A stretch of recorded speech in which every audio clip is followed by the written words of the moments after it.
पुल से गिरा युवक तूफान में बहुत पहले ही गायब हो चुका था। कोई नहीं जानता था कि उसका क्या हश्र होगा। क्या उसे महान महारानी के रहस्यमय लोक से बाहर निकाल दिया जाएगा या वो यूं ही मर जाएगा। व्यक्ति जितना छोटा होता उसे मौत का उतना ही ज्यादा डर लगता। एक युवक कायरता से पीछे हट गया।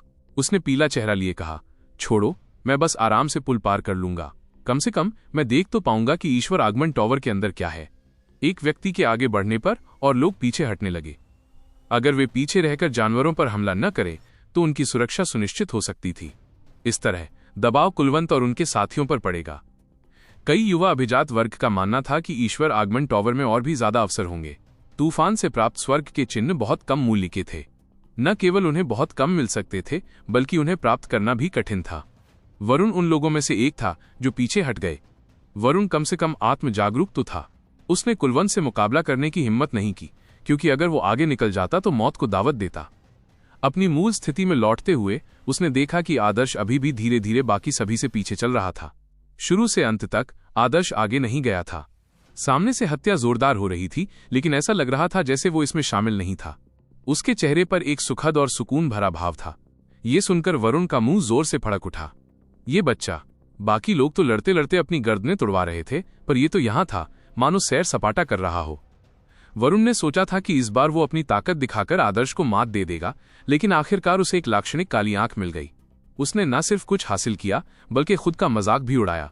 इससे वरुण इतना गुस्से में आ गया कि उसकी अंतड़ियां मरोड़ने लगीं। वो इतना बदकिस्मत क्यों था? आदर्श वरुण के विचारों से ज्यादा चिंतित नहीं था। वो भले ही शांत दिख रहा था, लेकिन वो लगातार अपने परिवेश का अवलोकन कर रहा था। तूफान में आदर्श के पास अपनी ऊर्जा दृष्टि थी, जिससे वो और भी दूर तक देख सकता था। इस समय समूह के सामने केवल कुछ ही लोग बचे थे। उनमें कुलवंत, तरुण आदि शामिल थे। यहां तक कि पशु नियंत्रण संप्रदाय का युवक जो अपनी पीठ पर थैला लटकाए हुए था भी पीछे हट गया था। उसे अपनी ताकत पर पूरा भरोसा था, लेकिन पहली ही कोशिश में उसे बहुत चोटें लग गई थीं। महान साम्राज्ञी के रहस्यमय लोक में किसी भी परीक्षा में सफल होने वाले लोगों को महान साम्राज्ञी के रहस्यमय लोक की ऊर्जा से ठीक किया जाता था। हालांकि उपचार का प्रभाव सीमित था। चोटों का केवल एक छोटा सा हिस्सा ही ठीक होता था, इसलिए बहुत अधिक चोटें होने पर उनके पास कोई विकल्प नहीं बचता था। यह भी अच्छी बात है कि कूड़े का वो ढेर पीछे हट गया है। पैंथर लेडी ने अपने नाखून चाटे और फुफकारने लगी। इस तरह उसे वीरान जानवरों को मारने के और भी मौके मिल सकते थे और उसे एम्पायरियन मार्क मिल सकता था। उनके पीछे हटने के बाद तुम कितने लोगों को पकड़ पाओगे? कुलवंत ने हल्के से कहा। पैंथर लेडी चौंक गई और अवाक रह गई। मैं आगे बढ़कर अपनी ताकत साबित नहीं कर रहा, मैं ये असली फायदे के लिए कर रहा हूं। हालांकि ये फायदे बहुत कम हैं। कुलवंत ने यह कहा और तलवार निकालकर आगे बढ़ गया। पूरे समूह में कुलवंत ने सबसे ज्यादा उजाड़ जानवरों को मारा था, लेकिन फिर भी कुलवंत की बाह पर एम्पायरियन मार्क केवल 70% ही बना था। इतने सारे उजाड़ जानवरों को मारने और इतनी युआन क्यूई खर्च करने के बाद उसने एक से भी कम एम्पायरियन मार्क इकट्ठा किया था। ये बहुत कम था। निम्न श्रेणी के वीरान जानवर बहुत कम इनाम देते हैं। कुलवंत ने आंखें मूंदकर तूफान में उजाड़ जानवरों की धुंधली आकृतियों को देखा। उसने जिन उजाड़ जानवरों को मारा वे ज्यादातर पंख वाले धातु के भेड़िए थे। उन निम्न श्रेणी के उजाड़ जानवरों को मारना आसान था, लेकिन उन्होंने एम्पायरियन मार्क के निर्माण में जो योगदान दिया वो दयनीय था। अगर ऐसा ही चलता रहा तो ईश्वर आगमन टॉवर पहुंचने पर शायद मैं सिर्फ 2 पूरे एम्पायरियन मार्क्स ही बना पाऊंगा। ये बेमानी है। अगर मैं किसी उच्च श्रेणी के वीरान जानवर को मार सकूं, जैसे कि वो विशाल चील जिसने पहले वाले युवक पर हमला किया था। कुलवंत कछुए की गति से धन संचय करने से संतुष्ट नहीं था। वो जोखिम उठाना चाहता था। विशाल उजाड़ जानवर बेहद ताकतवर था। अगर वो उसे मार पाता तो शायद इनाम में कुछ स्वर्ग के चिन्ह प्राप्त कर सकता था, लेकिन क्या वो ऐसे अस्तित्व को मार सकता है? कुलवंत को जरा भी भरोसा नहीं था। महान महारानी के रहस्यमय क्षेत्र की कठिनाई बहुत ज्यादा थी। प्राचीन महान महारानी के सामने स्वर्गयुग दुनिया की कई अद्वितीय प्रतिभाएं साधारण लोग ही मानी जाती थीं। कुलवंत को नहीं पता था कि उस विशाल चील में कोई कमजोरी है भी या नहीं। अगर थी भी तो उसे नहीं पता था कि वो कहां है। उसे उम्मीद नहीं थी कि वो आदर्श जितना भाग्यशाली होगा। भाग्य? हम्फ। कुलवंत ने मुड़कर आदर्श की तरफ देखा। उसकी आंखें ठंडी पड़ गईं। महान महारानी का रहस्यमय साम्राज्य बहुत अन्यायी था। आदर्श इतना डरपोक था, फिर भी उसे इनाम में 36 एम्पायरियन मार्क्स मिले थे। हालांकि इतने सारे लोगों को बेतहाशा मारने के बाद भी कुलवंत को सिर्फ 1.5 एम्पायरियन मार्क्स ही मिले थे। इसमें जमीन आसमान का फर्क था। इसका कोई मतलब नहीं था। कुलवंत सोच ही रहा था कि तभी उसे तूफान में एक धीमी सी गड़गड़ाहट सुनाई दी। वो हैरान हुआ और उसने अपनी नजर उस गड़गड़ाहट की दिशा में केंद्रित कर दी। तूफान में एक धुंधली सी परछाई थी। साया धीरे धीरे पास आ रहा था, जिससे कुलवंत उसे साफ देख पा रहा था। वो लगभग 70-80 फीट ऊंचा था और एक विशाल बाघ जैसा दिख रहा था। उसका शरीर अनगिनत बिजली के कड़कड़ों से ढका हुआ था। उसके नुकीले दांत भालों जितने लंबे और पंजे बेहद तीखे थे। उनसे ठंडी किरणें निकलती थीं। ओ, ये वही प्राचीन उजाड़ जानवर है जिसका सामना हमने पहले परीक्षण में किया था। कुलवंत की आंखें चमक उठीं। ये वीरान जानवर हूबहू उस प्राचीन वीरान जानवर जैसा था जिसे आदर्श ने पहले मारा था, बस आकार में थोड़ा छोटा था। ये स्पष्ट था कि महान महारानी के रहस्यमय क्षेत्र में हर प्रकार के कई उजाड़ जानवर थे। वे अलग अलग स्थानों पर फैले हुए थे। इसमें कोई शक नहीं था कि इस प्राचीन वीरान जानवर की ताकत धातु के भेड़ियों से कई गुना ज्यादा थी। दोनों एक ही स्तर के नहीं थे। अगर उस प्राचीन उजाड़ जानवर को मार दिया जाता तो जरूर एक अद्भुत इनाम मिलता। शायद उसकी तुलना आदर्श को मिले इनाम से की जा सकती थी। ये सोचते ही कुलवंत का दिल जोर से धड़कने लगा। सबसे खास बात यह थी कि उसे पहले से ही पता था कि उस प्राचीन वीरान जानवर की कमजोरी क्या है। वह थी उसका मुंह। ओ, ये तो पहले परीक्षण का वीरान जानवर रक्षक है। पुल पर कुछ युवा अभिजात वर्ग ने भी विशाल बाघ को देखा और चिल्लाने लगे। हालांकि वे कुलवंत से बहुत पीछे थे और उन्होंने उस वीरान जानवर को कुलवंत से बाद में खोजा था। जब उन्होंने उसे देखा तो कुलवंत ने उस पर हमला करने की तैयारी में अपनी युआन क्यूई का विस्फोट कर दिया था। आखिरकार मुझे एक बड़ा इनाम मिल सकता है। स्वर्ग सचमुच मेरी मदद कर रहा है। कुलवंत लंबी हंसी। इतने लंबे समय तक दबाए रखने के बाद आखिरकार उसकी किस्मत पलट गई थी। उसके सामने खड़ा बेसहारा जानवर रक्षक पहले ही उसकी झोली में था। चूंकि वो जानता था कि उस प्राचीन वीरान जानवर की कमजोरी कहाँ है, इसलिए उसे डरने की कोई जरूरत नहीं थी। आदर्श भी उसे एक ही वार में मार सकता था, उसे तो छोड़ ही दीजिए। उसकी लंबी तलवार तूफान को चीरती हुई बाहर निकली और एक कर्कश तीखी चीख निकली। कुलवंत के पीछे कई लोग पहले ही देख चुके थे कि क्या हो रहा था। वे बेहद ईर्ष्यालु थे, खासकर पैंथर लेडी जैसे कुलीन वर्ग के लोग। उन्हें पूरा भरोसा था कि वे उस प्राचीन वीरान जानवर को तुरंत मार सकते हैं, लेकिन लंबी दूरी और उनकी धीमी प्रतिक्रिया के कारण कुलवंत के साथ प्रतिस्पर्धा करने में उनके लिए बहुत देर हो चुकी थी। उसे मिल गया, पैंथर लेडी ने आक्रोश से कहा, लेकिन इस समय कुलवंत की तलवार पहले ही प्राचीन उजाड़ जानवर की ओर अपनी तलवार चला चुकी थी। वह प्राचीन वीरान जानवर कुलवंत से क्रोधित हो गया। उसने कुलवंत को काटने के लिए अपना मुंह खोला और दहाड़ने लगा। मैं इसी मौके का इंतजार कर रहा था। कुलवंत बहुत खुश हुआ। उसने जानबूझकर उस प्राचीन उजाड़ जानवर के सिर पर वार किया था ताकि वो उसे काटने के लिए अपना मुंह खोले। ऐसा करने से उसकी कमजोरी उजागर हो जाती।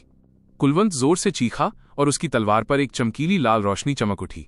ली अग्नि संप्रदाय के एक प्रतिभाशाली व्यक्ति के रूप में वो अग्नि तत्व के नियमों में सबसे कुशल था। भेदने वाला नरक। आत्मविश्वास से लबरेज होने के बावजूद कुलवंत पीछे नहीं हटे। उन्होंने एक ऐसा घातक दांव खेला जो उन्होंने शायद ही कभी इस्तेमाल किया हो। कुलवंत की युआन क्यू उसकी तलवार की नोक पर इकट्ठी हो गई थी। तलवार क्यू और लपटें गरज रही थीं, जिससे लगभग छोटी उंगली जितनी मोटी एक पतली नरक तलवार की किरण बन गई। ये अत्यधिक सघन अग्नि तत्व युआन क्यू का रूप था। ये सीधी तलवार क्यूई सीधे प्राचीन उजाड़ जानवर के मुंह में उड़ गई। मरना। कुलवंत का चेहरा खिल उठा। उसकी नरक तलवार क्यूई उस प्राचीन वीरान जानवर के मुंह में सफलतापूर्वक प्रवेश कर गई थी। बूम! तूफान में आग की लपटें उठने लगीं और एक जबरदस्त धमाका हुआ। कुलवंत के सामने आग का एक समंदर उभर आया। इतनी पतली तलवार क्यू के फटने पर ऐसा जबरदस्त दृश्य उत्पन्न हुआ कि आसपास के लोग मन ही मन भयभीत हो गए। कुलवंत की आक्रामक शक्ति बहुत प्रबल थी। इस भयानक नर की आक्रमण का कोई भी प्रतिरोध नहीं कर सकता था। वो एक प्राचीन उजाड़ जानवर को मारने में कामयाब रहा। उसे मिलने वाला इनाम शायद आदर्श के बराबर ही होगा। कितना अफसोस है। अगर मैं उस समय आगे चल रहा होता तो बहुत अच्छा होता, लेकिन अगर मैं आगे भी चल रहा होता तो कुलवंत से मुकाबला नहीं कर पाता। ऐसे विचार लोगों के मन में कौंध रहे थे, लेकिन कुछ कह पाने से पहले ही उनके चेहरे के भाव अचानक थम से गए। वे अविश्वास से अपने सामने आए भयंकर तूफान को देख रहे थे। तूफान को किसी खास ऊर्जा ने पीछे धकेल दिया था और बिजली के कड़कड़ों से घिरा एक पंजा नीचे की ओर झपटा था। पंजे की गति बहुत तेज थी। चूंकि वो भयंकर तूफान में छिपा हुआ था, इसलिए वो अचानक प्रकट हो गया, जिससे लोग समय पर प्रतिक्रिया नहीं कर पाए। क्या? विशाल पंजे को अपने ऊपर हमला करते देख कुलवंत की अभिव्यक्ति बहुत बदल गई। जिस प्राचीन वीरान जानवर को उसने मार डाला था, उसने बिना किसी चेतावनी के उस पर जानलेवा हमला कर दिया था। मानो पहले की तलवार का वार उसे जरा भी नुकसान नहीं पहुंचा पाया हो। ये कैसे संभव हो सकता है? कुलवंत चीखते हुए जितनी तेजी से हो सके पीछे हट गया। साथ ही उसने अपनी स्वीपिंग फिगर स्वॉर्ड स्टेप्स का भी इस्तेमाल किया। हालांकि उसने अपनी चालन तकनीक का उपयोग तभी किया था जब उसने प्राचीन उजाड़ जानवर के हमले को देखा था, इसलिए वो पहले ही अपना प्रभुत्व खो चुका था। एक ब्लेड जैसे पंजे ने कुलवंत की छाती पर वार किया। पंजे से निकली युआन क्यूई बल की हवा ने कुलवंत के सुरक्षात्मक युआन क्यूई को कागज की तरह चीर डाला। इसके बाद हवा का जोर बिना किसी रुकावट के कुलवंत के शरीर को चीरता हुआ निकल गया। उसकी छाती फट गई थी और 7-8 पसलियां टूट गई थीं। यहां तक कि उसका दाहिना फेफड़ा भी फट गया था। खून पानी की तरह बह रहा था। इस जोरदार प्रहार ने उसके शरीर को पीछे की ओर उड़ा दिया था।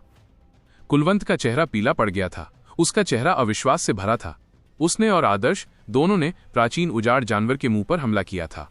आदर्श ने उस उजाड़ जानवर को मार डाला था, लेकिन उसका ये परिणाम हुआ। क्या कोई मुझे बता सकता है क्यों? कुलवंत का मुंह खून से लथपथ था। वो दिल ही दिल में चीख रहा था और कुलवंत से कुछ ही दूरी पर लोग ये दृश्य देखकर दंग रह गए। उनके मुंह खुले के खुले रह गए और बहुत देर तक बंद ही नहीं हुए। हुआ? लोगों को उम्मीद नहीं थी कि कुलवंत उस प्राचीन उजाड़ जानवर के पंजों के हमले से बुरी तरह घायल हो जाएगा। उन्हें लगा था कि कुलवंत उस प्राचीन उजाड़ जानवर को आसानी से मारकर ढेर सारे इनाम पालेगा। पैंथर लेडी, जो कुलवंत से पहले वार करने के लिए जल रही थी, अब पीली पड़ गई थी। उसे समझ नहीं आ रहा था कि क्या करे। वो खुश थी कि उसने हमला नहीं किया, क्योंकि उसका परिणाम संभवतः कुलवंत से भी बुरा होता। ये समझते ही उनमें से कई लोगों ने अनजाने में आदर्श की तरफ देखा। इस समय आदर्श समूह के ठीक पीछे आलस्य से चल रहा था। वो वरुण और उसके साथियों से 100 फुट पीछे था, जो पहले से ही पीछे की ओर कतार में खड़े थे। ऐसा नहीं लग रहा था कि वो महान महारानी के रहस्यमयी क्षेत्र में मौकों की होड़ में शामिल होने आया है, बल्कि यहां मौज मस्ती करने आया हो। हालांकि फिर भी आदर्श कई लोगों की नजरों में रहस्यमयी लगने लगा। शुरुआत में तो उन्हें लगा कि आदर्श ने उस प्राचीन उजाड़ जानवर को किस्मत से मार डाला था, लेकिन अब जब कुलवंत ने वही कोशिश की और उसके विनाशकारी परिणाम हुए तो लोग हैरान रह गए। उन्हें समझ नहीं आ रहा था कि आदर्श ने उस प्राचीन उजाड़ जानवर को मारने के लिए किस तरह का तरीका अपनाया था।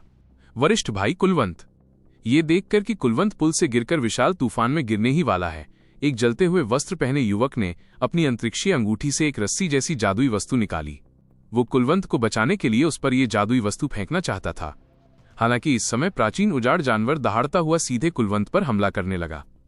उसने अपने तीखे पंजे फैलाए और बैंगनी बिजली के बोल्टों से घिरे हुए कुलवंत के सिर को पकड़ लिया। उसकी इस हरकत से जलते हुए वस्त्रधारी युवक का चेहरा सफेद पड़ गया। उसने बचाव करने की हिम्मत नहीं की। उसे यकीन नहीं था कि कुलवंत को बचाने की कोशिश में वो भी उस प्राचीन वीरान जानवर के प्रकोप का शिकार हो जाएगा।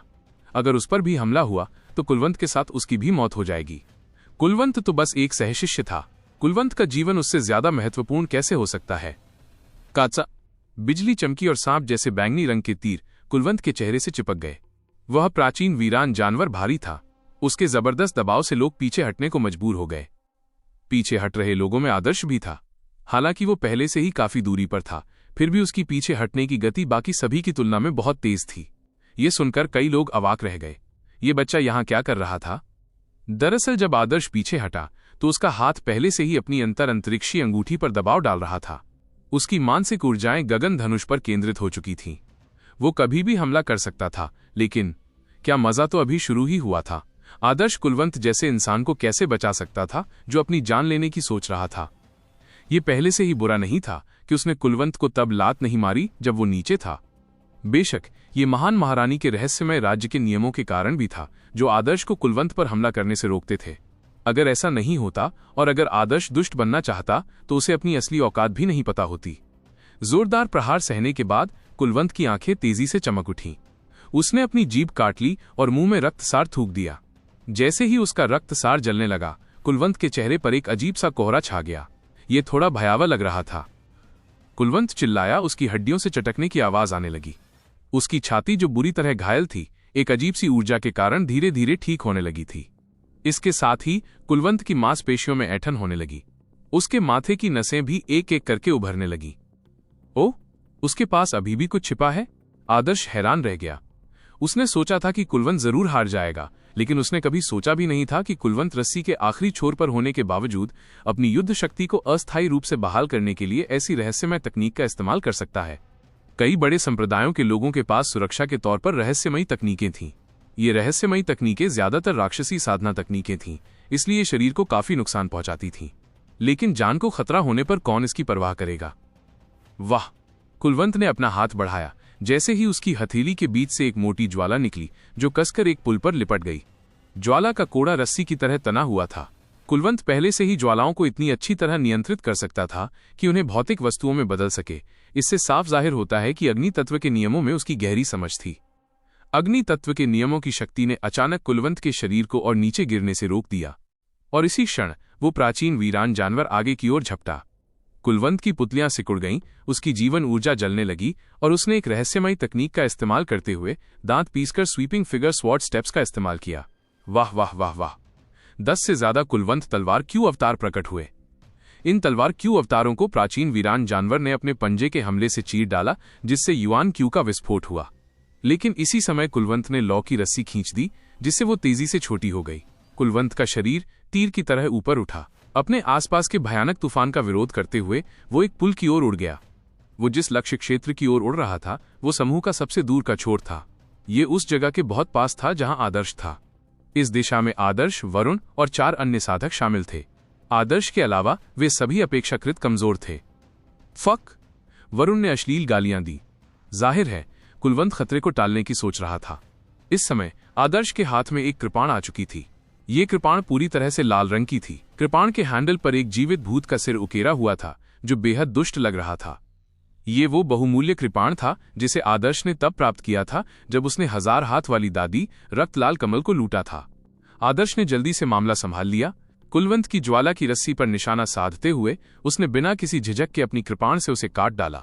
क्षण भर के लिए एक हल्की रक्त प्रकाश चमकी और हत्या का इरादा उमड़ पड़ा। ये रक्त लाल कमल में स्वाभाविक रूप से मौजूद रक्त क्यों था? आदर्श के उकसाए बिना भी ये स्वतः ही उभर आता था। इस समय आदर्श महान महारानी के रहस्यमय क्षेत्र के नियमों को लेकर चिंतित था। हालांकि अगर वो सिर्फ कुलवंत की रस्सी काट रहा था लेकिन कुलवंत के शरीर पर हमला नहीं कर रहा था, तो शायद ये हत्या निषेध नियमों का उल्लंघन नहीं होना चाहिए, है ना? आप! कुलवंत की आंखें खून से लाल हो गईं। उसने आदर्श को जानलेवा इरादे से देखा। हालांकि कुलवंत का शरीर जड़त्व के कारण अभी भी ऊपर की ओर उड़ रहा था, फिर भी उसे पुल के नीचे के भयानक तूफान का सामना करना था। आदर्श के रस्सी तोड़ते ही उसके पास बल लगाने के लिए कोई जगह नहीं बचती और उसका शरीर फिर से पीछे की ओर गिर जाता। लेकिन आदर्श को कुलवंत की क्या परवाह थी? उसने अपनी कृपाण से साफ वार कर दिया। भाड़ में जाओ! लौ की रस्सी एक तड़कती हुई आवाज के साथ टूट गई। लंबी रस्सी टूटी हुई धनुष की डोरी जैसी थी। धमाके की आवाज के साथ वो कुलवंत की ओर वापस उछली। कुलवंत की आंखें फटी जा रही थीं। ज्वाला का कोड़ा मूलतः उसी ने भेजा था, इसलिए बेशक वो उसे चोट नहीं पहुंचा सका। हाथ के एक झटके से उसने ज्वाला की ऊर्जा को सोख लिया, लेकिन साथ ही तूफान ने उसके शरीर को अपनी ओर खींच लिया। उसकी गति कम हो गई और वो एक बार फिर नीचे की ओर गिर पड़ा। और इस समय प्राचीन वीरान जानवर को पहले ही एहसास हो चुका था कि तलवार क्यूई अवतारों ने उसे मूर्ख बना दिया है। वो और भी ज्यादा गुस्से से कुलवंत का पीछा करने लगा। कुलवंत को आसन खतरे का सामना करना पड़ रहा था और आदर्श द्वारा उबलते हुए कढ़ाई से ईंधन निकालने के बाद उसके पास अब अपनी जीभ काटने और एक बार फिर से रक्त सार का एक कौर जलाने के अलावा कोई रास्ता नहीं बचा था। उसने जबरदस्ती युआन क्यू इकट्ठा किया और दूसरी बार रहस्यमय तकनीक का इस्तेमाल किया। उसने पहले ही अपनी मूल ऊर्जा को चोट पहुंचाई थी, लेकिन उसे इसकी कोई परवाह नहीं थी। वाह वाह वाह वाह! कुलवंत ने 4 जलते हुए चाबुक छोड़े। वे एक पुल पर रुक गए, लेकिन इस बार कुलवंत उस पुल से बचकर निकल गया जिस पर आदर्श खड़ा था। फिर भी उसने एक ऐसी दिशा चुनी जहां पीछे लोग कतार में खड़े थे। कुलवंत तेजी से ऊपर उठा और एक पुल की ओर उड़ गया। आदर्श थोड़ा स्तब्ध रह गया।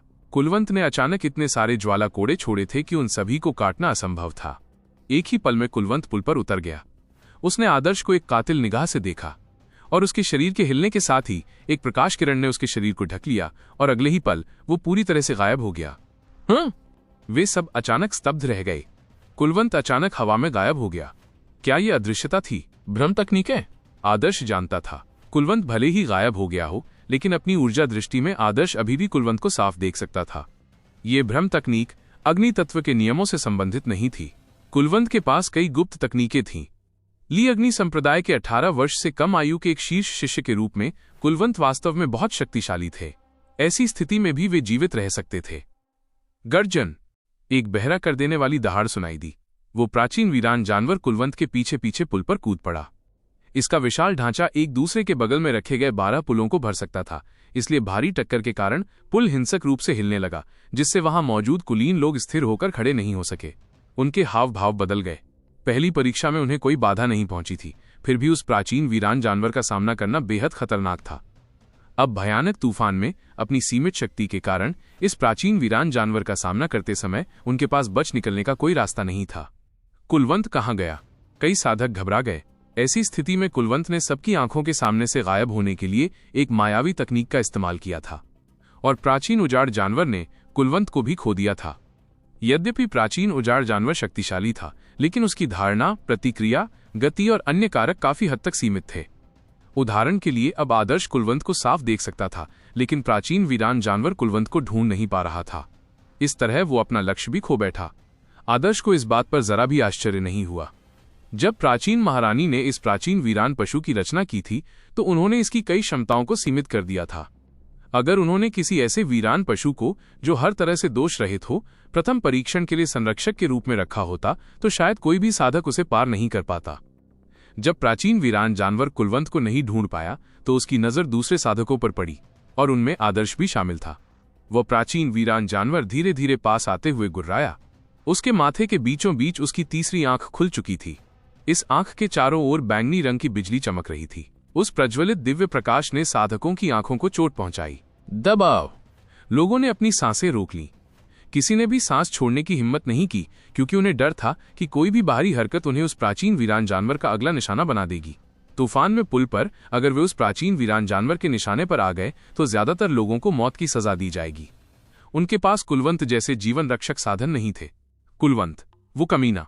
कई लोग मन ही मन कोसने लगे। कुलवंत ने प्राचीन उजाड़ जानवर पर हमला किया था ताकि वो स्वर्ग के निशान कमा सके, लेकिन जब उसने मुसीबत खड़ी कर दी तो वो छिप गया और उन्हें इसका खामियाजा भुगतने दिया। इस बेशर्मी भरे तरीके से कई साधकों में घृणा और तिरस्कार की भावना पैदा हुई। हालांकि अभी इस बारे में सोचने का समय नहीं था। असल मुद्दा ये था कि इस विपत्ति से कैसे बचा जाए। वो प्राचीन वीरान जानवर धीरे धीरे उनके पास आते हुए गुर्राया। 3 लोग थे जो प्राचीन उजाड़ जानवर का सामना कर रहे थे, तरुण, पैंथर लेडी और वो युवक जो कुलवंत की तरह लीफ फायर सेक्ट से था। हे, मेरी किस्मत तो खराब है। तरुण ने अपनी नाक पोंछी। उसने कभी सोचा भी नहीं था कि वो प्राचीन वीरान जानवर उसकी ओर मुंह करके रास्ता चुनेगा। हालांकि तरुण ने कहा कि वो बदकिस्मत है, लेकिन वो घबराई नहीं थी। उसने अपनी अंतर अंगूठी को छुआ और चमकती आंखों से उस प्राचीन को घूरने लगी। जाहिर है वो उस प्राचीन वीरान जानवर के साथ एक दौर खेलने की योजना बना रही थी। लिन परिवार के शीर्ष युवा प्रतिभाशाली लोगों में से एक होने के नाते तरुण को हल्के में नहीं लिया जा सकता था। पैंथर लेडी के चेहरे पर तो और भी ज्यादा भद्दा भाव था। उसने कुलवंत के छोटे भाई की तरफ देखा तो उसका चेहरा पीला पड़ गया था। उसे समझ नहीं आ रहा था कि क्या करे। कचरा! पैंथर लेडी ने मन ही मन कोसा। कुलवंत सचमुच निर्दयी था। अपने छोटे भाई के साथ उस वीरान जानवर के जबड़े के सामने उसका वहां आने का कोई इरादा नहीं था। इस समय प्राचीन उजाड़ जानवर दहाड़ता हुआ उन तीनों की ओर दौड़ा। उसकी गति बहुत तेज थी। उसने अपने जबड़े खोले, अपने नुकीले दांतों और पंजों का इस्तेमाल करके एक साथ 3 लोगों पर हमला किया। उसका शरीर विशालकाय था, इसलिए वो आसानी से 3 पुलों पर हमला कर सकता था। तरुण उन तीनों के बीच में थी। उसकी आंखें चमक उठीं और वो पीछे की ओर उछल पड़ी। उसी समय उसने अपनी यंत्राकाशी अंगूठी से एक तलवार निकाली। तलवार क्यों बज उठी और वे उसके शरीर की रक्षा करने लगी। स्वाभाविक रूप से वो उस प्राचीन वीरान जानवर का सीधे सामना करने की हिम्मत नहीं कर पाई। उसके पास कई युद्ध तकनीकें थीं जिनसे वो जानवर के चारों ओर चक्कर लगा सकती थी। साथ ही एक चतुर तकनीक भी थी। वो वर्तमान स्थिति को अस्थायी रूप से संभाल सकती थी। धमाका! पुल जोर जोर से हिलने लगा। जब प्राचीन उजाड़ जानवर ने हमला किया तो तीनों लोग एक साथ चकमा देने लगे। तरुण आसमान में ऊंची छलांग लगाकर प्राचीन उजाड़ जानवर के सिर के ऊपर से उड़ गया। पैंथर लेडी एक तरफ हट गई और जमीन पर लुढ़क गई। ली अग्नि संप्रदाय का युवक सबसे ज्यादा दुखी था। प्राचीन उजाड़ जानवर के हमले के उतार चढ़ाव से उसका शरीर चोटिल हो गया था। वो लगभग पुल से गिर ही गया था। बहुत मुश्किल। हवा में तरुण ने अपनी तलवार कस ली। उसे भी समझ नहीं आ रहा था कि आगे क्या करे। इसे और आगे खींचना कोई विकल्प नहीं था। उसने उस वीरान जानवर के मुंह पर हमला करने के बारे में सोचा था, लेकिन वो जानती थी कि चूंकि कुलवंत इसमें नाकाम रही थी, इसलिए अगर उसने कोशिश की तो शायद वो भी नाकाम हो जाएगी। जबकि तरुण अभी भी अनिश्चित थी कि क्या करना है, अचानक तरुण की आंख के कोने में एक सुनहरी किरण दिखाई दी। वाह! एक सुनहरी किरण अविश्वसनीय गति से उसके पास से गुजरी, जो सीधे प्राचीन उजाड़ जानवर के मुंह की ओर बढ़ रही थी। तरुण ने पहली बार सुनहरी किरण से आती तेज हवा के उतार चढ़ाव को महसूस किया था। जब वो उसके पास से गुजरी तो उसके गालों में दर्द हुआ। तभी उसने कानों को चीर देने वाली तीखी आवाज सुनी और उसी क्षण उस सुनहरी किरण से एक अत्यंत प्रचंड और शक्तिशाली शुद्ध यांग ची फूट पड़ी। वो तीव्र होकर सीधे उस प्राचीन वीरान जानवर के मुंह में समा गई। बूम! सुनहरी किरण गहराई में डूब गई। उसी क्षण तरुण ने उसे साफ देख लिया। वो एक तीर था। ये 4 फुट लंबा तीर था, जिसकी मोटाई छोटी उंगली से भी कम थी। ये तीर सीधे उस 2 मंजिला बेजान जानवर के मुंह में जा लगा था। ये बेहिसाब वार बाघ में सुई चुभोने जैसा था। हालांकि जब उस प्राचीन वीरान जानवर पर वार हुआ तो उसका शरीर अचानक रुक गया। उसकी उन्मत्त आक्रमणकारी अवस्था रुक गई। इसकी भयंकर आभा एक पिचकी हुई गेंद की तरह हो गई, फिर अचानक गायब हो गई। इसके बाद उसकी भयंकर आंखों की मारक क्षमता और चमक गायब हो गई। उसका शरीर जोर जोर से कांपने लगा। बिजली की ऊर्जा की धारियां रंग और आकार बदलने लगी। ये कुछ सेकंड तक चला और पिंग विस्फोट की आवाज सुनते ही वो प्राचीन वीरान जानवर प्रकाश की वर्षा में फट गया और फिर गायब हो गया। मर गया। ये फिर मर गया। आकाश में ऊर्जा की वर्षा को बिखरते देख लोग सीधे उस दृश्य को देखते रह गए और उनके गले रुंध गए। ये दृश्य बहुत परिचित लग रहा था। उन्हें कुछ एहसास हुआ और बड़ी मुश्किल से उन्होंने धीरे से अपना सिर घुमाया। उन्होंने आदर्श की ओर देखा, जो समूह में सबसे पीछे था। आदर्श ने अभी अभी तीर चलाया था। गगन धनुष की डोरी अभी भी धीरे धीरे हिल रही थी, जिससे एक अस्पष्ट झनकार निकल रही थी। उसने अपने हाथ घुमाए और गगन धनुष को अपनी अंतरस्थानिक अंगूठी में रख दिया। पूरी प्रक्रिया आरामदायक लग रही थी। आदर्श की हरकतें देखकर उनमें से कई लोगों के मुंह से लार टपकने लगी और उनके चेहरों पर अजीब सी मुस्कान आ गई। ये किसी प्राचीन उजाड़ जानवर को गोली मारकर मारना नहीं था, ये तो एक खरगोश को गोली मारकर मारना जैसा था। जब कुलवंत को प्राचीन उजाड़ जानवर की तथाकथित कमजोरी पर हमला करने में असफलता मिली तो लोगों को शक होने लगा कि आदर्श का हमला सिर्फ किस्मत का कमाल था। ऊपरी तौर पर प्राचीन उजाड़ जानवर की कमजोरी उसके मुंह के अंदर ही लग रही थी, लेकिन शायद वो बहुत अच्छी तरह छिपी हुई थी। अगर कोई उजाड़ जानवर के मुंह पर हमला भी करता तो उसे मारने के लिए काफी नहीं होता। और अब आदर्श ने एक बार फिर उस प्राचीन वीरान जानवर को आसानी से मार डाला था। इससे साबित हो गया कि इस प्राचीन वीरान जानवर को मारना वाकई हाथ फेरने जितना आसान था। ये उनमें से कई लोगों के अभिमान पर करारा प्रहार था। ये झटका वास्तव में दूसरा था। वे उस प्राचीन वीरान जानवर के सामने बिल्कुल भी नहीं टिक सकते थे और उसके सामने मुश्किल से टिक पाते थे, लेकिन जब आदर्श ने उसे मारा तो वो बिल्कुल मुर्गियों और कुत्तों को मारने जैसा लग रहा था। ये बहुत ही असामान्य था। प्राचीन उजाड़ जानवर को मारने के बाद आदर्श ने प्रकाश की एक चमकदार बिंदु को देखा, जो प्रकाश की बिखरती वर्षा के भीतर से चमक रहा था। ये एक और प्राचीन अवशेष था। महान साम्राज्य के रहस्यमय क्षेत्र में केवल कुछ ही शक्तिशाली वीरान जानवरों के शरीर के ऊर्जा केंद्र में ऐसा प्राचीन अवशेष था। इसमें अपार ऊर्जा समाहित थी। आदर्श का शरीर चमक उठा और उसका शरीर आकाश में फैल गया तथा उसने प्राचीन अवशेष को अपने हाथ में पकड़ लिया। स्वाभाविक रूप से वो इस तरह के लाभ को नहीं छोड़ेंगे। लोग तब हैरान रह गए जब उन्होंने देखा कि आदर्श तूफान के बावजूद कुछ उठा रहा है। क्या ये खजाना है? लोग घबरा गए। क्या उस प्राचीन वीरान जानवर से कोई खजाना गिरा है? उन्होंने पहले इस पर ध्यान नहीं दिया था। क्या बात है या? आदर्श ने बिना किसी अतिशयोक्ति के अपनी अंगूठी पहुंची और वो वस्तु गायब हो गई। ये देखकर कई लोग उत्सुक हो गए। महान महारानी के रहस्यमयी साम्राज्य में खजाने की मात्रा स्वाभाविक रूप से कम नहीं थी और उन्हें इसका एहसास अभी हुआ। इस प्राचीन उजाड़ जानवर ने मरने के बाद एक खजाना गिरा दिया, तो जरूर इस उजाड़ जानवर के अंदर पहले से ही कोई खजाना रहा होगा। आदर्श उसे भी ले गया होगा। लोगों को वो दृश्य याद आ गया जब पहला प्राचीन उजाड़ जानवर मारा गया था। आदर्श सैकड़ों फीट दूर उड़ गया था। उस समय उन्हें समझ नहीं आ रहा था कि आदर्श क्या कर रहा था। अब उन्हें पता चला कि आदर्श ने पहले ही 2 खजाने प्राप्त कर लिए थे। ये जानकर उनमें से कई लोग ईर्ष्यालु तो हुए, लेकिन असहाय भी थे। हालांकि वे खजाने के लालच में थे, लेकिन किसी ने भी आदर्श के सामने ये बात कहने की हिम्मत नहीं की। वे किसी भी तरह से ऐसे भयानक व्यक्ति को नहीं संभाल सकते थे, जो अपनी तमाम चालों के बावजूद लगातार 2 प्राचीन उजाड़ जानवरों को मारने में कामयाब रहा। अब लोग आदर्श को जिस तरह से देखते थे, उसमें कुछ डर समा गया था। इस समय आकाश में ऊपर से प्रकाश की एक दिव्य किरण तूफान को भेदती हुई आई और आदर्श के शरीर को प्रकाशित कर दिया। ये दिव्य किरण आदर्श की बाह पर संघटित होकर एक बैंगनी टैटू बन गई। ये एक स्वर्ग का निशान था। एम्पायरियन मार्क उसे एक और मिल गया। आदर्श की बाह पर टैटू देखकर ये पता नहीं था कि उनमें से कितने लोग क्या महसूस कर रहे होंगे। हालांकि इस बार आदर्श की बाह पर केवल एक ही एम्पायरियन निशान जमा हुआ। अगर 36 और निशान होते तो वहां मौजूद कई युवा अभिजात वर्ग को लगा झटका शायद इस महान महारानी रहस्यवादी क्षेत्र के मुकदमे को छोड़ देने पर मजबूर कर देता। सिर्फ एक एम्पायरियन चिन्ह। ऐसा लगता है कि महान महारानी का रहस्यमय क्षेत्र अपनी व्यवस्थाओं को लेकर बहुत सख्त है। अगर ऐसा नहीं है तो किसी प्राचीन वीरान जानवर की कमजोरी ढूंढकर और फिर पर्याप्त संख्या में प्राचीन वीरान जानवरों को मारकर बड़ी संख्या में एम्पायरियन चिन्ह प्राप्त हो जाएंगे। अगर ऐसा हुआ तो मुकदमे का कोई मतलब नहीं रह जाएगा। आदर्श ने अनुमान लगाया। महान साम्राज्ञी रहस्यवादी क्षेत्र साधकों के विभिन्न पहलुओं का परीक्षण करता है। शत्रु की कमजोरी का पता लगाना साधक की अंतर्दृष्टि और निर्णय की परीक्षा मात्र था, इसलिए इसमें बहुत अधिक पुरस्कार नहीं हो सकते थे। अब आदर्श के पास 37 एम्पायरियन मार्क्स थे। समूह में उसका अस्तित्व तुरंत असाधारण हो गया था। जब लोग आदर्श को देखते थे तो उनके हाव भाव बहुत ही भद्दे होते थे। अभी 4 घंटे पहले ये लोग आदर्श को मारकर इनाम पाने की तरकीबें सोच रहे थे, लेकिन अब वे सब यही दुआ कर रहे थे कि वे आदर्श के हाथों में न पड़ें। ये बीमार जानवर नियंत्रण संप्रदाय का थैला लिए युवक ने दांत पीसते हुए पैंथर लेडी को अपनी आवाज दी।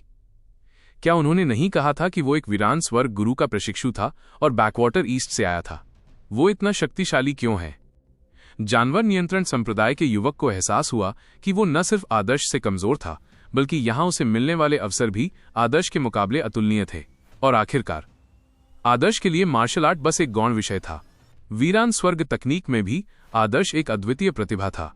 ये वास्तव में एक परेशान करने वाली तुलना थी। पैंथर लेडी ने अपना सिर हिलाया। वो आदर्श पर ध्यान नहीं देना चाहती थी। जितना ज्यादा वो ध्यान देती उतना ही ज्यादा उसे धक्का लगता। कुलवंत, वो कमीना, उसे मेरे हाथों में मत पड़ने देना। पैंथर लेडी ने कसम खाई। उसने अपनी नफरत कुलवंत पर उतार दी थी। अभी अभी जब कुलवंत उस प्राचीन वीरान जानवर को आदर्श पर हमला करने के लिए ले जा रहा था, आदर्श ने उसकी जलती हुई रस्सी काट दी थी। नतीजतन कुलवंत ने दिशा बदल ली थी, जिससे वो फंस गई थी। अगर तरुण भी इसमें शामिल न होती तो आदर्श इतनी जल्दी कोई कदम नहीं उठाता। तब वो सचमुच खतरे में पड़ जाती। इधर उधर देखने पर ऐसा लगा जैसे कुलवंत हवा में गायब हो गया हो। जब से वो अपनी मायावी तकनीक से छिप गया था, तब से अब उसका दोबारा प्रकट होने का कोई इरादा नहीं था। दरअसल कुलवंत के पास अब खुद को दिखाने लायक चेहरा भी नहीं बचा था। प्राचीन उजाड़ जानवर के साथ इतनी बुरी तरह असफल होने के बाद वो केवल एक रहस्यमय तकनीक और खतरे को मोड़ने के घृणित तरीकों का उपयोग करके ही संकट से बच पाया था। अंततः दुर्जय उजाड़ जानवर को आदर्श ने आसानी से मार डाला। कुलवंत के गर्व के कारण वो इसे कैसे स्वीकार कर सकता था? छोटे भाई आदर्श, धन्यवाद। जैसे ही समूह आगे बढ़ने लगा, तरुण ने आदर्श की ओर मुस्कुराते हुए कहा। आदर्श के कदम रुके और उसने तरुण की तरफ देखा। फिर उसने हल्के से कहा, अगर मैं कोई कदम न भी उठाता तो भी तुम उस प्राचीन वीरान जानवर के पीछे से बच सकते थे, है ना? सच कहूं तो कर सकती थी, पर यह बहुत परेशानी भरा होता। तरुण ने अपने लंबे बाल झटकते हुए मुस्कुराते हुए कहा, इससे मुझे कुछ रहस्यमयी तकनीकें भी अपनानी पड़ती, फिर यह सब बेकार हो जाता। प्राचीन उजाड़ जानवर के साथ मुठभेड़ के बाद लोगों में स्वर्ग के चिन्ह प्राप्त करने के लिए उजाड़ जानवरों को मारने में रुचि नहीं रही। वे उजाड़ जानवरों को मारने के लिए पूरी ताकत लगा चुके थे, फिर भी उन्होंने जो भी मारा वो कमजोर उजाड़ जानवर थे। दूसरी ओर आदर्श ने एक ही तीर से एक बेहद उजाड़ जानवर को मार गिराया था। उनके बीच का अंतर निराशाजनक था। तूफानी हवाएं लगातार गरज रही थीं। लोग तूफान में बेसहारा जानवरों को संभालने में लगे थे। सामान्य परिस्थितियों में वे जब भी संभव होता बच निकलते, अगर बच नहीं पाते तो उन्हें मार डालते। इस प्रकार समूह 2 घंटे तक चला। तूफान कमजोर पड़ गया। लोगों ने अपने सिर ऊपर उठाए। कुछ ही दूरी पर विशाल ईश्वर आगमन टॉवर था। ये क्षितिज पर एक काले स्तंभ जैसा ऊंचा था। इसका चौड़ा आधार पूरे क्षितिज को ढक रहा था। तूफानों से भरे, खंडहरों से भरे संसार के बीच एक विशाल दिव्य मीनार खड़ी थी। ये दृश्य देखकर लोग व्याकुल हो जाते थे। और इस क्षण लोग देख सकते थे कि ईश्वरीय आगमन मीनार के चारों ओर धुंधले धागों की भरमार थी। ये धागे चारों दिशाओं में फैल गए और विशाल तूफानों में विलीन हो गए। ये दृश्य देखकर लोगों की सांसें थम गईं। उन्हें एहसास हुआ कि अनगिनत धागे वास्तव में पुल थे, और जिन पुलों का उपयोग उन्होंने टावर तक पहुंचने के लिए किया था वे असंख्य पुलों में से केवल कुछ ही थे। हो सकता है हर पुल किसी दूसरे स्थानिक प्रवेश द्वार से जुड़ा हो, और हो सकता है कि हर स्थानिक प्रवेश द्वार के लिए एक अलग परीक्षण स्थल भी हो। ये सोचकर लोग महान महारानी के रहस्यवादी क्षेत्र की विशालता पर आश्चर्यचकित हो गए। इस प्राचीन महान महारानी की उपस्थिति में जिन्होंने युगों युगों तक अपना नाम छोड़ा था, वे सचमुच छोटे थे। ये ईश्वर आगमन टॉवर एक जादुई हथियार हो सकता है जिसका उपयोग प्राचीन महान महारानी ने तब किया था जब वो अभी भी जीवित थीं। दिव्येश ने अचानक ईश्वर आगमन टॉवर की ओर देखते हुए कहा। यह सुनकर लोग दंग रह गए। एक जादुई हथियार? ये विशाल दिव्य मीनार प्राचीन महान महारानी का जादुई हथियार था? ये अविश्वसनीय लग रहा था, लेकिन कुछ सावधानीपूर्वक विचार करने के बाद ये पूरी तरह संभव था। जैसे ही प्रतिभागी ईश्वर आगमन टॉवर के पास पहुंचे, वे वहां से निकलने वाली शक्तिशाली आभा को स्पष्ट रूप से महसूस कर सके। जैसे ही वे आभा से आच्छादित हुए, दुनिया में भयानक तूफान कमजोर हो गया। अंततः वो गायब हो गया। जब वे ईश्वर आगमन टॉवर के ठीक सामने पहुंचे तो प्रतिभागियों ने ऊपर देखा। टावर का शीर्ष एक नुकीली पिन की तरह था जो काले आकाश को भेद रहा था। ये दृश्य देखकर उन्हें एक अजीब सा दबाव महसूस हुआ, मानो ईश्वरीय आगमन मीनार में कोई राक्षसी उपस्थिति छा गई हो, जिससे वे घबरा गए। प्राचीन महान महारानी किस प्रकार की व्यक्ति थीं? आदर्श ने आंखें मूंद लीं। जैसे जैसे वो महान महारानी के रहस्यमय क्षेत्र का अन्वेषण करता गया, उसे प्राचीन महान महारानी की भयावहता की गहरी समझ मिलती गई। रहस्यवादी क्षेत्र का इतना विशाल ढांचा पहले से ही शेन्तु कुलपति जैसे लोगों के शक्ति स्तर से कहीं अधिक था। शेन्तु कुलपति और लिन परिवार के बड़े बुजुर्ग प्राचीन महान महारानी के सामने कुछ भी नहीं थे, और ऐसी हस्ती ने इतिहास में बहुत कम ही रिकॉर्ड छोड़े थे। लोग बस इतना जानते थे कि उसने प्राकृतिक रूप से यिन मेरिडियन को समाप्त कर दिया था, और जब उसने अपनी समाप्त हुई मेरिडियन को अथाह शक्ति से जोड़ लिया तो वो एक अद्वितीय महान साम्राज्ञी बन गई। उसके बारे में कोई कुछ नहीं जानता था, जैसे उसने जिंदगी में क्या किया, या वो बुरी थी या नहीं।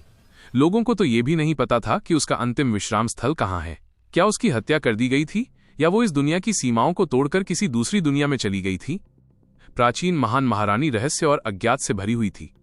शायद कोई व्यक्ति ईश्वर आगमन टॉवर के अंदर महान महारानी के रहस्यों के बारे में कुछ बुनियादी जानकारी प्राप्त कर सके।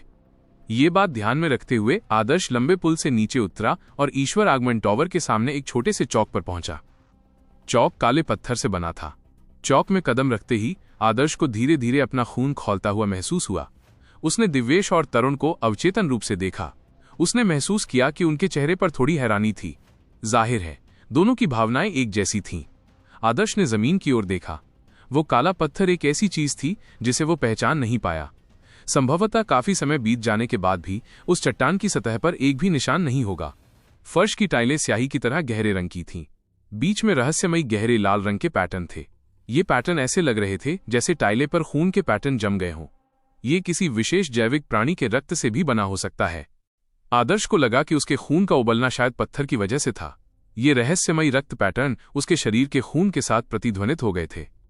कोई आ रहा है, दिव्येश ने अचानक कहा। आदर्श का दिल धड़क उठा, क्योंकि इस समय वो एक शक्तिशाली आभा को भी अपनी ओर आता हुआ महसूस कर सकता था। उसने ऊपर देखा तो वहां करीब 1 दर्जन लोग तूफान से बचकर आ रहे थे। ये लोग स्पष्ट रूप से अधिक उम्र के थे। उनकी उम्र 27 से 30 वर्ष के बीच थी, और उनके सामने चल रहा था एक व्यक्ति जिसे आदर्श बहुत जानता था, आकाश राज। आदर्श ने आकाश राज की तरफ देखा और आकाश राज ने भी वैसा ही किया। आदर्श को देखते ही वो पहले तो हैरान और स्तब्ध रह गया, फिर उसकी आंखों में जानलेवा इरादे उभर आए और उसका चेहरा उतर गया। तुम अभी भी जीवित हो? आकाश राज की आवाज ठंडी थी। उसकी नजर आदर्श को पार करके उसके पीछे चली गई। उसके पीछे शेन्तु परिवार का एक युवक था और उसका चेहरा बहुत ही भयानक था। आकाश राज ने उसे आदर्श को मारने का काम सौंपा था, लेकिन अब आदर्श पूरी तरह स्वस्थ होकर ईश्वर आगमन टॉवर के सामने आ गया था। कचरा! आकाश राज ने अपने मुंह से ये बात निकाली। आदर्श के पीछे बैठा शेन्तु परिवार का शिष्य कड़वाहट से भर गया। उसे लग रहा था कि वो आदर्श के बराबर का नहीं है। वो बस अपनी आवाज ही बता पाया, युवा मालिक, इस लड़के ने हमें धोखा दिया है। इसकी ताकत वाकई डरावनी है। ये बेवकूफी का नाटक करता रहा है। तब शेन्तु युवक ने आदर्श के प्रदर्शन का विवरण दिया और कुछ जगहों पर आकाश राज को बढ़ा चढ़ाकर बताया। उसने इस बात पर भी जोर दिया कि कैसे उस प्राचीन वीरान जानवर को, जिसने कुलवंत को लगभग मार ही डाला था, आदर्श ने एक ही तीर से मार गिराया। हालांकि उसकी बात खत्म होने के बाद आकाश राज ने केवल व्यंग्यात्मक लहजे में कहा, मैंने कहा था कि तुम कूड़ा हो, फिर भी तुम मानते ही नहीं। वो कुलवंत भी तो मंदबुद्धि है। शेन्तु युवक दंग रह गया। उसे आकाश राज के शब्दों का अर्थ समझ नहीं आया। इस समय आकाश राज ने उस युवक को नजरअंदाज कर दिया। फिर उसने आदर्श की ओर देखा और भयावह स्वर में कहा, तुम्हें 37 एम्पायरियन मार्क्स मिले हैं। आकाश राज के शब्दों ने सबका ध्यान खींचा। इस समय वे अभी अभी पहली परीक्षा पास कर चुके थे। वे स्वाभाविक रूप से एम्पायरियन मार्क्स का मूल्य जानते थे और ये भी जानते थे कि 37 एम्पायरियन मार्क्स का अर्थ कितना अजीब है। क्या? सब लोग आदर्श को देखकर दंग रह गए। उसने 37 एम्पायरियन मार्क्स हासिल कर लिए थे। क्या ये संभव भी था? तुमने अपनी ऊर्जा चक्षुओं से उस प्राचीन वीरान जानवर की कमजोरी ढूंढी और एक ही बार में उसे ढेर कर दिया। ये देखने में भले ही आसान लगे, लेकिन हमले का कोण और उसकी ताकत सब बहुत सटीक थे। ऐसा नहीं है कि तुम इतने ताकतवर हो, बस तुम्हारी क्षमता पहली ही कोशिश के लिए उपयुक्त है। फिर भी कुछ बेवकूफ सोचते हैं कि तुम्हारी नकल करके वे उस प्राचीन वीरान जानवर की कमजोरी पर भी वार कर पाएंगे। आखिरकार उन्हें तकलीफ हुई और वे बहुत खुशकिस्मत थे कि उनकी मौत नहीं हुई। आकाश राज ने फिर अपना सिर घुमाकर किसी खाली जगह में देखा। उसने व्यंग्यात्मक लहजे में कहा, कुलवंत, छिपना बंद करो, बाहर आओ। आकाश राज की ताकत के साथ कुलवंत की भ्रम तकनीक उसे उसकी आंखों से कैसे छिपा सकती थी। माहौल में उथल पुथल मच गई। आकाश राज की बातें सुनकर कुलवंत का खून खौल उठा। वो बेहद शर्मिंदा हुआ। अपनी पहचान के बावजूद उसे सार्वजनिक रूप से मूर्ख कहकर डांटा गया था, फिर भी उसके पास इसका खंडन करने का कोई रास्ता नहीं था। ऊर्जा आंखें, वो क्या थी? कुलवंत को आदर्श की ऊर्जा दृष्टि के बारे में कुछ भी पता नहीं था, लेकिन आकाश राज को यह बात दिल से याद थी। आदर्श की क्षमता के कारण ही वो लड़खड़ा गया था। इसलिए जब शेंतु युवक ने बताया कि आदर्श ने कैसे परीक्षा पास की, तो आकाश राज को तुरंत आदर्श की ऊर्जा दृष्टि का ख्याल आया। तुम्हें लगता है कि तुम बाद में परीक्षाओं में सफल होने के लिए अपनी ऊर्जा आंखों पर निर्भर रह सकते हो? अच्छा हुआ कि तुम पहली परीक्षा में सफल हो गए। इस तरह मैं तुम्हें अपने हाथों से मार सकता हूं, आकाश राज ने भयावह स्वर में कहा। आदर्श ने थोड़ा भौहें चढ़ाई। पीछे से एक भेड़िया उसे घूर रहा था। यह एहसास स्वाभाविक रूप से बहुत असहज था। जहां तक आदर्श के पहले परीक्षण में सफल होने की बात है, आकाश राज ने बिल्कुल सही निशाना साधा था। कुलवंत की तुलना में आकाश राज एक ऐसा दुश्मन था जो उसे अच्छी तरह जानता था। लेकिन असली बात यह थी कि आकाश राज का साधना स्तर बहुत ऊंचा था। आदर्श किसी भी तरह से आकाश राज का मुकाबला नहीं कर सकता था। दोनों के बीच का अंतर बहुत ज्यादा था। इस अंतर के कारण आदर्श के पास सतर्क रहने के अलावा कोई चारा नहीं था। अगर आकाश राज ने इस मौके का फायदा उठाया तो वो हमेशा के लिए बर्बाद हो जाएगा। तभी आदर्श का दिल जोर से धड़क उठा। उसने सिर घुमाकर पास देखा। उसने देखा कि सफेद कपड़े पहने एक लड़की तूफान से धीरे धीरे चौक की ओर जा रही थी। चट्टानों को चीर देने वाला तूफान सफेद कपड़ों वाली लड़की के कपड़ों और बालों को धीरे से उड़ा रहा था। उसकी हरकतें बहते पानी की तरह थीं, शांत और स्थिर। जब लड़की काले पत्थर के चौक पर उतरी तो उसके पैरों पर धूल के दाग नहीं थे। ज्योति! आदर्श का मुंह ऊपर की ओर मुड़ गया। वो मुस्कुराया क्योंकि ज्योति को इस स्थिति में देखकर उसे एक अजीब सी शांति का एहसास हुआ।